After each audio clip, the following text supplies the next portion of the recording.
Le studio indépendant That Game Company, fondé par Genova Chen et Kelly Santiago, s'est monté autour du portage du jeu Flash Flow sur le PlayStation Network. Concept, ce titre a donné le ton d'une production atypique, avant tout dédiée au PSN.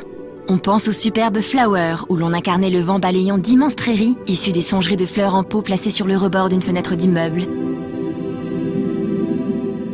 Différent, non-violent, contemplatif, poétique, Flower est un ovni ayant pris l'apparence d'un pétale de fleurs. Inutile de dire que nous attendions Journey, le prochain jeu du studio, avec une impatience non feinte, d'autant qu'il semble prendre un chemin tout aussi atypique.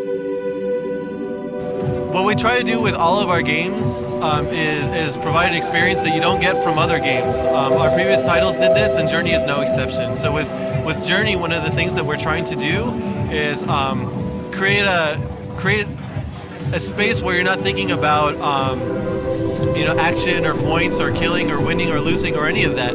Hopefully, if you play through Journey, you can just absorb the atmosphere and exist in this space, and it ends up being a bit of like a mystery game or an adventure game. So you go through the space and you have to figure out what different things are and how you interact with them.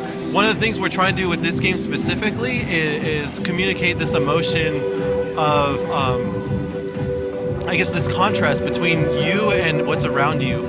So we're trying to be a little bit against the current trend in games right now, where games right now they tend to make you really powerful and really strong. But what we are doing in Journey is taking the power out of the player and putting that into the world around you. So your character never gets level ups, and he never gets guns or never gets superpowers.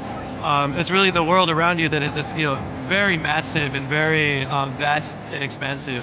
So while at the same time the world can be beautiful, it can also be intimidating and daunting. And hopefully you can move through the space and feel that and appreciate that. Avouez que présenté comme ça, Journey fait envie. Alors que le milieu du jeu tente à reproduire sans cesse les mêmes expériences, en s'inspirant des derniers succès à la mode, découvrir un titre qui tente d'échapper à toutes les règles en vigueur pour oser explorer de nouveaux territoires vidéoludiques est rassurant. That Game Company essaye même de réinventer l'idée même du multijoueur. We're trying to take the same idea for game design and putting that in multiplayer. So with our multiplayer, there's no menu. You don't start a multiplayer game. There's no lobbies. There's no servers or ping or latency. You don't have to worry about any of that. If you're playing your game and living your journey, someone else might be playing the game, and you might find them in your world. And if you start playing with them, it doesn't turn into a competitive game, and it doesn't even turn into a cooperative game. It's just multiplayer. It's a new type of multiplayer.